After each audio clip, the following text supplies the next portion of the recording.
একাদশী হলো সংসারের সব থেকে শ্রেষ্ঠ ব্রত। যে একাদশীর ব্রত করে অন্য কোনো ব্রত না করলেও চলে, এত শ্রেষ্ঠ একাদশীর ব্রত। একাদশীর ব্রত করলে ভগবান তার উপরে অতীব প্রসন্ন হইয়া থাকেন। আর একাদশী কি করে করা উচিত? একাদশীর দিন অন্ন বর্জিত লেখা রয়েছে।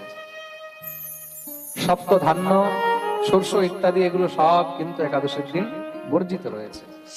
একাদশীর দিন অন্ন গ্রহণ করিলে সেই একাদশী নষ্ট হয়ে যায়। অন্ন কেন গ্রহণ করতে নেই? কেন কি একাদশীর দিন অন্নের মধ্যে সংসারের সমস্ত পাপ লুকাইয়া থাকে।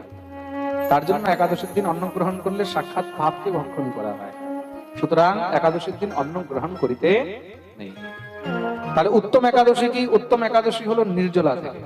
কেউ যদি নির্জলা না থাকতে পারে তখন ফলাহার করে ফল খেয়েও একাদশী করা যায়। কেউ যদি ফল খেয়েও না থাকতে পারে তবে গিয়ে সাকার, সাকার বলতে আলু টালু কাঁচা কলা পেঁপে ইত্যাদি দিয়ে কিছু কটুচুন, বা কোথাও সামাচালও গ্রহণ করা হয়, সাবুও গ্রহণ করা হয়, কিন্তু কোথাও কোথাও ভেজাল হলে এগুলো ত্যাগ করা উচিত।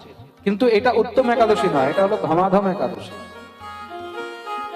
উত্তম হলো নিরাহার, মধ্যম হলো শুধু ফলকে আর দুধ ছাড়া এইসব মহারাজ সাকার টাকার করে আমরা যেগুলো খাচ্ছি এগুলো হলো ধমাধম একাদশী।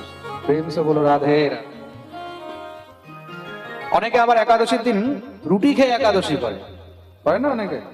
রুটি খেয়ে একাদশী করার কোনো লাভ নেই, কিন্তু খুব মন দিয়ে শুনবে, আটার মধ্যে আর চালের মধ্যে কোনো অন্তর নেই, দুটি কিন্তু অন্ন, গমও অন্ন আর চালও অন্ন। তার জন্য যারা আটা দিয়ে একাদশী করে এটা একাদশী নয়, আটাদশী হয়ে যায়।